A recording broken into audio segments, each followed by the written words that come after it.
नमस्कार, मैं हूं शिवेंद्र श्रीवास्तव और आप देख रहे हैं श्रेष्ठ भारत। श्रेष्ठ भारत पर आज हम एक नई सीरीज शुरू कर रहे हैं जिसका नाम है एक कहानी ऐसी भी। इसमें हम वो किस्से सुनाएंगे जो सच तो होंगे लेकिन उन पर यकीन करना मुश्किल होगा, जो हकीकत के एकदम करीब होंगे लेकिन साजिश और किस्सों का ऐसा ताना बाना होगा जिस पर आप भरोसा नहीं कर पाएंगे, लेकिन सच आखिर सच होता है। तो इन्हीं सच्ची कहानियों पर आधारित है ये हमारा खास प्रोग्राम एक कहानी ऐसी भी। एक कहानी ऐसी भी में आज की शुरुआत करते हैं और हम बताते हैं आपको एक ऐसा किस्सा जो बिहार का है। एक ऐसा किस्सा जिसमें एक आईएएस अफसर की पत्नी गायब हो जाती हैं और उनकी हत्या के जुर्म में आईएएस अफसर को ही गिरफ्तार कर लिया जाता है। लेकिन जैसे जैसे जांच बढ़ती है आगे, ऐसे ऐसे खुलासे होते हैं जिन पर आपको भरोसा ही नहीं होगा। इन आईएएस अफसर, उनकी पत्नी की हत्या और इन तमाम मुद्दों पर आज की कहानी है। ये बात है साल 1973 की। दरअसल बिहार में एक आईएएस हुआ करते थे, उनका नाम था नागमणि और वो 1952 बैच के बिहार कैडर के आईएएस अफसर थे। उनकी पत्नी का नाम था रामेश्वरी, जो कि पेशे से वकील थी और पटना हाईकोर्ट में वकालत करती थी। वो रहने वाली कलकत्ता की थी, लेकिन शादी उनकी नागमणि के होने के बाद वो पटना उनके साथ रहने के लिए चली गई और वहीं पर प्रैक्टिस करने लगी। दरअसल 2-3 मार्च 1973 को एक ऐसी घटना हुई जिसने इस आईएएस अफसर की जिंदगी पूरी तरह से बदल दी। रात को अचानक उनको पता चला कि उनकी पत्नी गायब हो गई है। सुबह उठे तो अपने बेटे सुकुमार को उन्होंने बताया कि तुम्हारी मम्मी कहीं चली गई हैं, शायद नाराज होकर के। ऐसा वो आमतौर पर करती थी, इसीलिए बेटे को भी लगा कि शायद गुस्सा होकर मम्मी चली गई हैं और कुछ वक्त के बाद वापस आ जाएंगे। लेकिन 1 दिन, 2 दिन, 3 दिन बीत गए, ना तो उनका कुछ पता चला ना ही वो वापस आई। ये वो दौर था जब किसी के पास मोबाइल नहीं हुआ करता था, लैंडलाइन हुआ करते थे, लेकिन वो भी कॉल करने के लिए बहुत मशक्कत करनी पड़ती थी। लोकल कॉल्स होते थे, लेकिन एसटीडी कॉल के लिए आपको बुकिंग करानी पड़ती थी, तब कॉल हो पाती थी। कई दिन ऐसे गुजर गए। मामला एक सीनियर आईएएस अफसर का था। ये सीनियर आईएएस अफसर नागमणि उस वक्त फाइनेंस डिपार्टमेंट में ऊंचे पद पर थे, साथ ही साथ उनके पास हेल्थ डिपार्टमेंट भी था। इसीलिए महकमे के तमाम लोग चिंतित होने शुरू हो गए। पूरा प्रशासन जाग गया और कोशिश शुरू हुई कि उनकी पत्नी को ढूंढा जाए। लेकिन वक्त गुजरता जा रहा था और किसी को रामेश्वरी देवी का पता नहीं चल रहा था। आसपास के जिलों में पूछताछ की गई, लोगों से पूछताछ की गई, रिश्तेदारों से पूछताछ की गई, लेकिन किसी भी तरीके से इसका पता नहीं चला कि आखिरकार रामेश्वरी देवी गई कहाँ।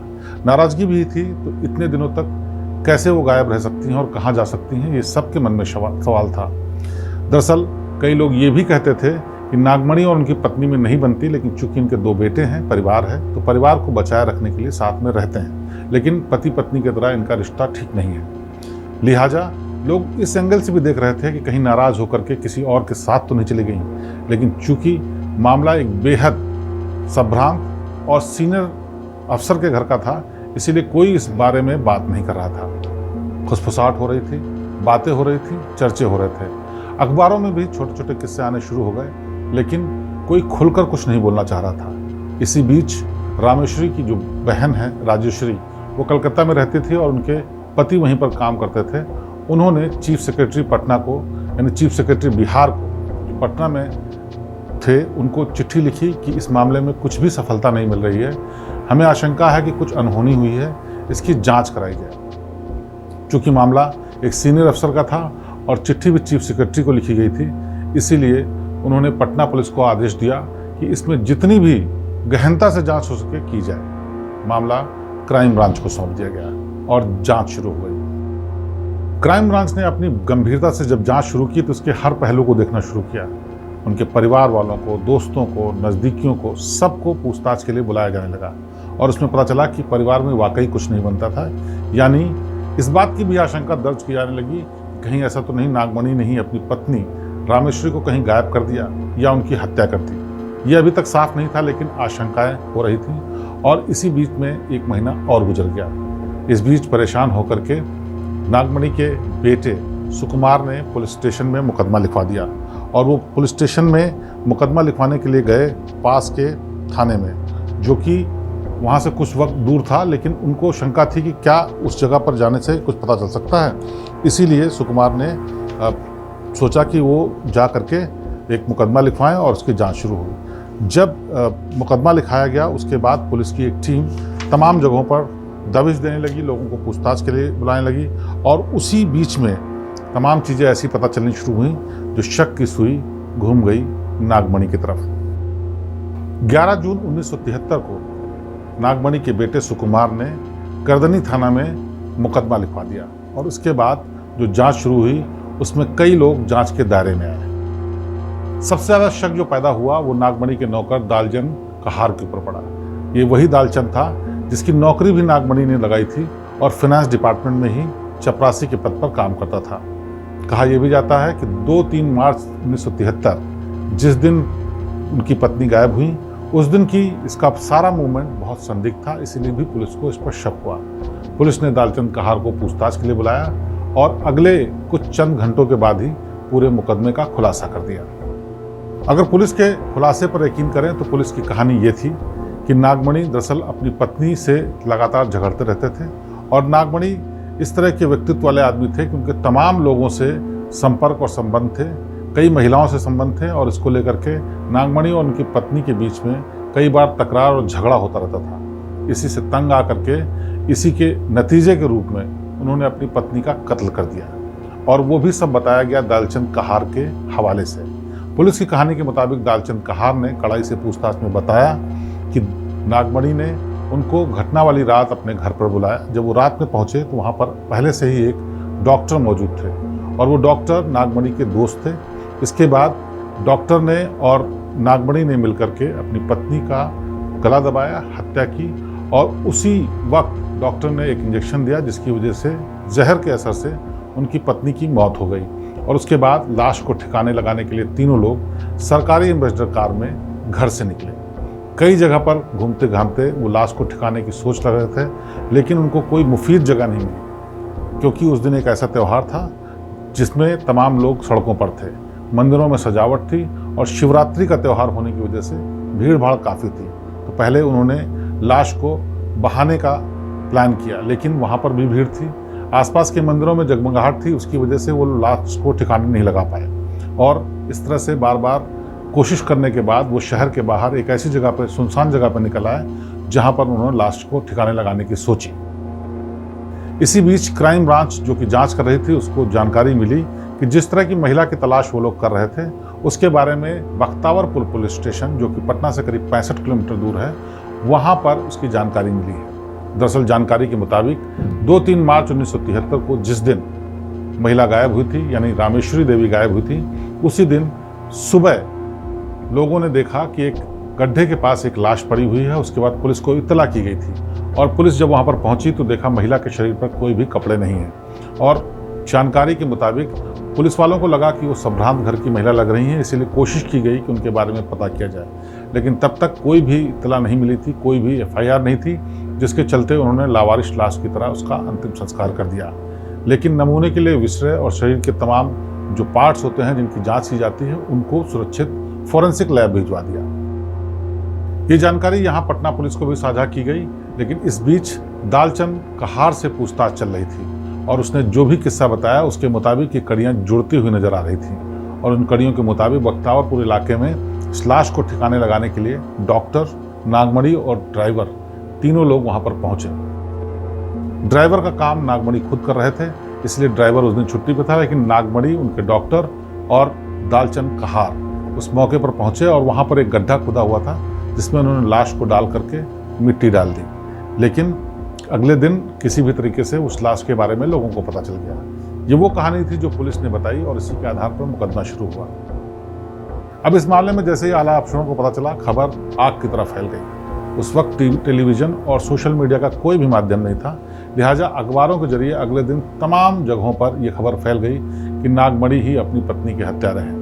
पुलिस की एक बड़ी टीम नागमणि को गिरफ्तार करने पहुंच गई। जिस वक्त नागमणि को गिरफ्तार करने के लिए पुलिस पहुंची, वो अपने महकमे के तमाम अफसरों के साथ बैठ करके एक मीटिंग कर रहे थे, जिस मीटिंग के बारे में कहा जाता है कि जब पुलिस ने बताया कि उनके पास जानकारी है जिसके आधार पर वो उनको गिरफ्तार करने आए हैं, तो नागमणि ने कहा कि उनको पहले मीटिंग खत्म करने दें, उसके बाद वो बात करेंगे। 11 बजे से शुरू हुई मीटिंग करीब शाम को 6 बजे खत्म हुई और जैसे ही नागमणि बाहर निकले, अफसरों ने उनको बताया कि उनके ऊपर इस बात का आरोप है कि उन्होंने अपनी पत्नी की हत्या की है, इसलिए उनको गिरफ्तार किया जाता है। हालांकि नागमणि ने इस पर साफ तौर पर आपत्ति जताई और कहा कि उन्होंने किसी तरह की हत्या नहीं की है, लेकिन पुलिस ने उस वक्त उनकी कुछ भी नहीं सुनी और उनको गिरफ्तार करके ले जाया गया और बताया यह गया कि आपके नौकर दालचंद कहार ने ये बात बताई है, सारा खुलासा किया है, उसने सिलसिलेवार सारी घटना के बारे में बताया है, लिहाजा आपको इस आरोप में गिरफ्तार किया जाता है। अब नागमणि गिरफ्तार हो चुके थे अपनी पत्नी के कत्ल में और उनको जेल भेज दिया गया था, लेकिन पुलिस ने उनकी कस्टडी की डिमांड नहीं की। अगले दिन कोर्ट में पेश करते वक्त उन्होंने दालचंद कहार को तो पुलिस कस्टडी में लिया और कई दिन तक कस्टडी में रखने के बाद पता नहीं वो कहाँ रखा और कितने दिन तक रखा, लेकिन काफ़ी लंबे समय तक उसको कस्टडी में रखा। लेकिन जो मुख्य आरोपी यानी नागमणि IAS अफसर, उनको कस्टडी में नहीं लिया और उनको जो पूरा मामला था उसमें जेल में जाने दिया। ये बड़ी हैरान करने वाली बात थी। उस वक्त अखबारों में छपा कि पुलिस आखिरकार इस पूरे मामले का मास्टरमाइंड जो कि IAS अफसर है उसको कस्टडी में लेकर क्यों पूछताछ नहीं करना चाहती है और क्यों दालचंद कहार के ही कथन पर, उसी की बात पर पूरे मामले की जांच कर रही है। लेकिन ये सारी बातें अफसर जानते थे, उनके मन में क्या मंशा थी। उन्होंने फिलहाल दालचंद कहार को ही पुलिस कस्टडी में लेकर उससे पूछताछ की, IAS नागमणि को जेल भेज दिया। इसके बाद पुलिस की एक टीम नागमणि के घर पहुंची और वहां की तलाशी लेनी शुरू की। अब इस कहानी में इतना बड़ा ट्विस्ट आने वाला था जो आपको हैरान कर देगा। दरअसल जब नागमणि के घर में जांच शुरू हुई, वहां पर चीज़ों की पड़ताल शुरू हुई, तो उनके घर के से करीब 100 के आसपास ऐसी अश्लील तस्वीरें निकली जिसमें जिन लोगों के साथ नागमणि की तस्वीरें थीं वो देखकर जो भी लोग थे वो बेहद हैरान हो गए। बताया जाता है सबूतों के मुताबिक उस वक्त के तमाम ऐसे रसूख वाले बड़े अधिकारी, जिनमें IAS अफसर, डॉक्टर्स, नर्सेज और तमाम पॉलिटिशियंस थे जिनकी पत्नियों की अश्लील तस्वीरें नागमणि के साथ थीं। यहाँ तक कि उस वक्त मुख्यमंत्री की पत्नी, गवर्नर की पत्नी, उनकी भी अश्लील तस्वीरें नागमणि के साथ उसके घर में तस्वीरों के रूप में पाई गई। इसके बाद पूरे महकमे में हड़कंप मच गया। हालांकि पुलिस ने इस पूरे मामले में खुल करके कुछ नहीं बोला, लेकिन सारे लोग जानते हैं कि इन बड़े लोगों के साथ तस्वीरें मिली थी और काफ़ी हंगामा भी हुआ था। लेकिन किसी अखबार ने मुख्यमंत्री और गवर्नर की पत्नी होने का कोई भी चीज़ नहीं छापी, लेकिन इसका उल्लेख कई जगहों पर मिलता है। हालांकि चार्जशीट में भी पुलिस ने लिखा कि वह एक चीफ इंजीनियर की पत्नी के साथ उसकी अश्लील तस्वीर मिली थी, कई डॉक्टर्स के साथ मिली, कई नर्सेज के साथ मिली, लेकिन मुख्यमंत्री और गवर्नर की बात को आधिकारिक रूप से पुलिस ने नहीं कहा। उसके बाद जब जांच शुरू हुई तो नागमणि के खिलाफ पुलिस ने ऐसे सबूत बनाए थे कि उनको जेल में ही तमाम दिनों तक रहना पड़ा। और जब चार्जशीट दाखिल हो गई उसके बाद इस पूरे मामले में जांच शुरू हुई और पूछताछ शुरू हुई। हैरानी की बात यह है कि जैसे ही पहली पेशी हुई, नागमणि का नौकर दालचंद कहार अदालत में फूट फूट कर रोने लगा और उसने साफ शब्दों में कहा कि कोई हत्या नागमणि ने नहीं की है, जितनी कहानी मेरे हवाले से बताई गई वो सब झूठी है। यानी नागमणि ने अपनी पत्नी रामेश्वरी की हत्या नहीं की है, हत्या किसी और ने की है।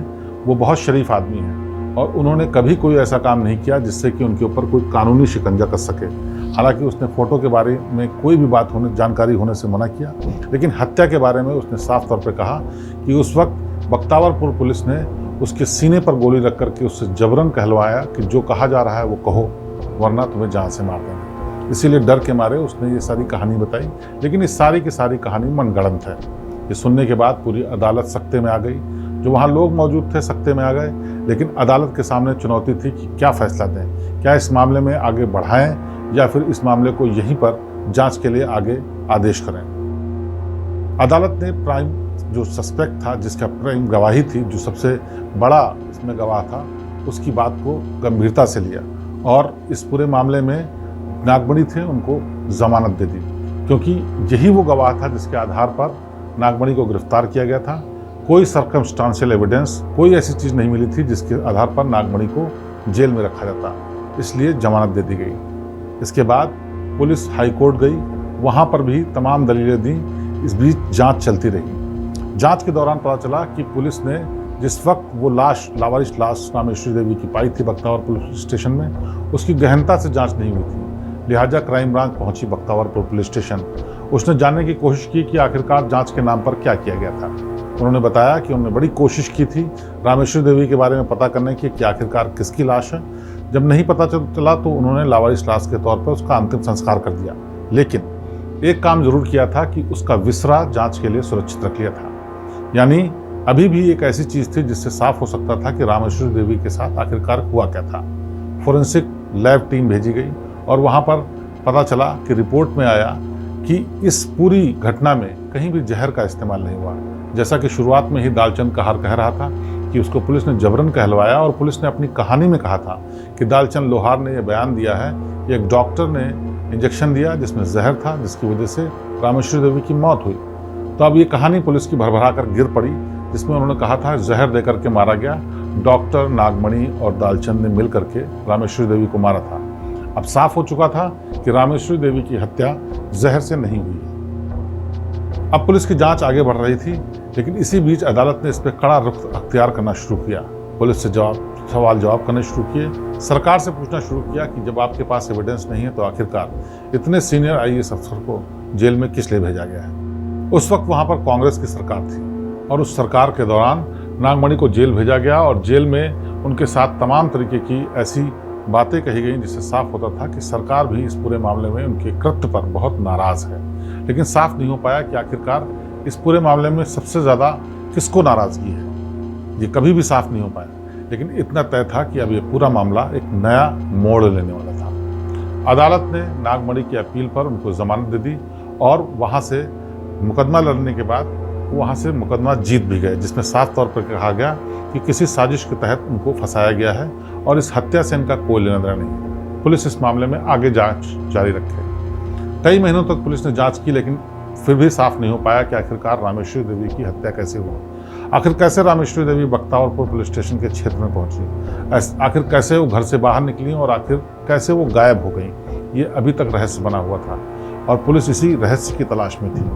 हालांकि कई लोगों का मानना यह है कि उनकी पत्नी का तमाम लोगों के घर जाना आना था, जिसमें से तमाम ब्यूरोक्रेट्स, पॉलिटिशियंस ऐसे लोग थे, तो किसी के भी साथ किसी पार्टी के बहाने या कहीं जाने के बहाने निकली होंगी। उसके बाद इस घटना को अंजाम दिया गया। लेकिन इससे एक बात सवाल ये भी उठता है कि आखिरकार जिन भी किसी के साथ रामेश्वरी देवी उस रात निकली वो उनका करीबी तो होगा ही, लेकिन वो पावरफुल भी होगा, यानी वो पॉलिटिशियन होगा या ब्यूरोक्रेट होगा या उस शहर का कोई ऐसा खास आदमी होगा जिसके साथ कंफर्टेबली रामेश्वरी देवी चली गई। एक बात और भी सामने आई कि रामेश्वरी देवी को नींद में चलने की बीमारी है। कहीं ऐसा तो नहीं कि वो नींद में चल के चली गई, लेकिन इस थ्योरी पर तुरंत ही रोक लगा दी गई, क्योंकि साफ था कि 65 किलोमीटर दूर नींद में चल के कोई नहीं जा सकता, इसलिए इस पर सोचना भी गलत होता। लिहाजा पुलिस ने अपनी जांच इस लाइन पर बंद कर दी। सवाल अभी भी खड़ा हुआ था कि आखिरकार रामेश्वरी देवी की हत्या किसने की। इस बीच आपको बता दें कि आखिरकार इस पूरे मामले में जो अश्लील तस्वीरों का सच है वो क्या है। अश्लील तस्वीरें जब पुलिस को मिली उसके बाद हड़कंप मच गया। अंदर ही अंदर इस बात की जांच होने लगी कि आखिरकार नागमणि के पास ये तस्वीरें कैसे आईं और इन लोगों से संबंध कैसे बने। नागमणि को जानने वाले लोग तमाम बताते हैं कि वो एक चार्मिंग पर्सनालिटी थे, जिनका लेकर के तमाम लोगों का आकर्षण बड़ी आसानी से हो जाता था। और पार्टी करने वाले नागमणि अक्सर ऐसी पार्टीज में जाते थे जहां पर ये बड़े ब्यूरोक्रेट्स, बड़े पॉलिटिशियंस, उनके परिवार के लोग भी शामिल होते थे। शायद वहीं पे इनके संपर्क और संबंध बनने शुरू हुए, लेकिन इतने खास और इतने बड़े ओहदे वाले लोगों के साथ इस तरह के संबंध हो जाएं, ये यकीन करना मुश्किल था। लेकिन सच्चाई यही है, क्योंकि उस वक्त जिन लोगों ने जांच की उन लोगों ने अपनी आंखों से देखा और उसी के हवाले से भी कई बार जिक्र किया कि उन्होंने खुद देखा कि नागमणि के साथ मुख्यमंत्री की पत्नी की, गवर्नर की पत्नी की और तमाम बड़े ब्यूरोक्रेट्स की पत्नी की अश्लील तस्वीरें थीं। लेकिन चूंकि मामला हाई प्रोफाइल था, इसलिए उसका जिक्र कई जगह पर नहीं किया गया। आधिकारिक रूप से चार्जशीट में भी इसका जिक्र नहीं किया गया। उसमें बताया गया कि चीफ इंजीनियर की पत्नी के साथ उनके अवैध संबंध थे और उसकी अश्लील तस्वीरें मिली थी, इसका जिक्र किया गया। हालांकि उसको केस, मर्डर के केस में आधार नहीं बनाया गया, लेकिन इसका जिक्र चार्जशीट में किया गया। और उसी के आधार पर तमाम और किस्से भी बताए गए, जिसमें कई डॉक्टर्स, कई ब्यूरोक्रेट्स और कई बड़े लोगों की पत्नियों का भी जिक्र था कि उनकी भी तस्वीरें नागमणि के घर में सर्च के दौरान मिली हैं। अब इस मामले में सबसे बड़ा सवाल ये था कि आखिरकार नागमणि के खिलाफ ये साजिश हुई क्यों। तो हम आपको बता दें कि नागमणि इस ऊंचे ओहदे पर रहने के पहले तमाम जगहों पर जिले में जिलाधिकारी भी रहे, एक यूनिवर्सिटी में कुलपति भी रहे, जहाँ पर जगन्नाथ मिश्र जो कि बिहार के मुख्यमंत्री हुए, वो प्रोफेसर हुआ करते थे। उनसे इस बात पर उनका झगड़ा हो गया, इस बात पर अदावत हो गई कि जगन्नाथ मिश्र जिस वक्त वहाँ पर प्रोफेसर के पद पे काम करते थे, राजनीति ज्वाइन करने के बाद यहाँ से भी सैलरी ले रहे थे विधायक के तौर पर, और वहाँ प्रोफेसर की भी तनख्वाह ले रहे थे। इस बात पर कुलपति के तौर पर नागमणि ने आपत्ति दर्ज कराई कि 2 जगह से तनख्वाह लेने के मामले में आपने अपराध किया है, और ये बात इतनी ज़्यादा बढ़ गई कि जगन्नाथ मिश्रा अच्छे खासे नाराज़ हुए। बाद में जब वो मुख्यमंत्री बिहार के बने तो इसको इससे भी जोड़ा जा रहा है कि कहीं ऐसा तो नहीं कि उन्हीं के नाराज़गी का नतीजा था कि इस साजिश का ताना बाना बुना गया। एक और कांग्रेस के नेता थे जिनका नाम था गफूर खान, जो कि बाद में मुख्यमंत्री बने, लेकिन पहले वो कैबिनेट मिनिस्टर हुआ करते थे। उस दौरान बिहार में विधानसभा चुनाव हो या कोई और चुनाव हो, बूथ कैप्चरिंग आम बात थी। तो गफूर खान के कुछ लोग बूथ कैप्चरिंग कर रहे थे, लेकिन उस बूथ कैप्चरिंग के दौरान नागमणि ने आपत्ति दर्ज की और उनके लोगों को गिरफ्तार कर लिया। उनको गिरफ्तार करने के बाद उनके खिलाफ कार्रवाई की तो गफूर खान काफ़ी नाराज़ हो गए। यहाँ तक कि गफूर खान खुद भी मिलने गए तो नागमणि ने साफ तौर पर मना कर दिया कि कानूनन जुर्म करने की वजह से इन लोगों को नहीं छोड़ा जा सकता। ये नाराज़गी गफूर खान को थी। कई और ऐसे मौके आए, क्योंकि नागमणि को एक ईमानदार अफसर के रूप में जाना जाता था, तो कई रसूख वाले बड़े नेताओं से, बड़े ब्यूरोक्रेट से उनकी नाराज़गी थी। और कमोवेश सब लोगों को ये भी पता था कि उनकी पत्नियों के साथ उनके कुछ अवैध संबंध हैं। कई लोगों को इस बात का शक था, कहीं अंदर अंदर खुलासा भी था। इसी की वजह से कई एक बड़े लोग और कई बड़ी लॉबीज़ उनके खिलाफ थी, और इसी साजिश का नतीजा हो सकता है कि नागमणि के खिलाफ इस साजिश का ताना बाना बुना गया हो। नागमणि ने किसी भी तौर पर इस बात को इनकार किया कि उनका किसी के साथ संपर्क था, लेकिन जो सबूत थे वो बताते थे कि उनके इस तरह के अवैध संबंध थे। इस पूरे मामले में इतनी जांच के बाद आज भी साफ नहीं हो पाया कि आखिरकार रामेश्वरी देवी की हत्या किसने की थी। लेकिन साजिश का ये जो ताना बाना था इतना गहरा था, जिससे पता चलता है कि अगर सत्ता में बैठे हुए लोग, बड़े ब्यूरोक्रेट्स और पावरफुल लोग किसी तरीके की अदावत रखते हैं तो किस हद तक जा सकते हैं।